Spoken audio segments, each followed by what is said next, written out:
Jesse Roberts. I've been tattooing about 13 years, and I work at Lucky Devil in Seattle, on Capitol Hill. I really like anything Asian-inspired. I also have gotten really into sort of botanical stuff lately, and kind of mixtures of the two. Somebody who gives me loose parameters and kind of lets me do my own thing with it. I would say probably Grime. He's tattooed most of my body.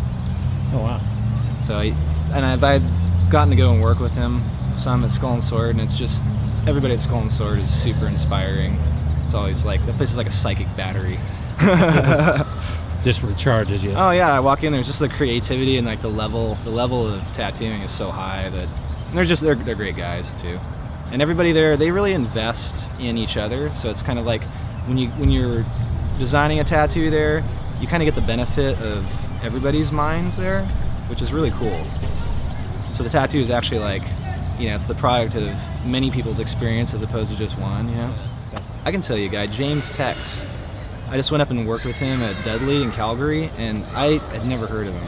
And it totally blew me away. One of the fastest tattooers I've ever seen, super solid. Watching that guy draw was just incredible. Like, what shop does he work at? It's called Deadly. He owns it. And yeah, he's got a crew of great tattooers working there. It was very inspiring. Nice. Going there and working with him. I would say stop looking at other tattoos for reference and go to nature, because ultimately you're going to be interpreting something for the first time as opposed to interpreting someone else's interpretation of stuff.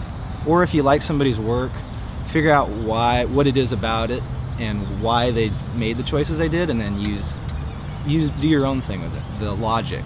It's like understanding the logic. Right. Sometimes I'll see tattoos that people are doing and I can tell what they're going for, but maybe they didn't necessarily understand what they were looking at, for reference. Oh, to me it seems like the level of tattooing, and like I just see so many solid, beautiful tattoos now that I think that it raises people's expectation for what they're going to get from their artist, and that is inevitably going to like raise the bar, push people to, come up with ideas that are a little more progressive. I mean, there's definitely a place for tradition in tattooing, because there's a huge part of that, but I think within the context of tradition, you can also push forward, and I really like to see that. It's exciting, Yeah, that's what keeps me pumped up, about tattooing and art. Getting tattooed is the main thing.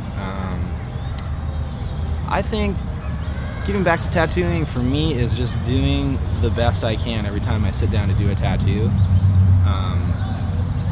And just always pushing myself to try and figure out a new way to draw water, a new angle to draw a flower, a different position of a wing, something that I haven't done before.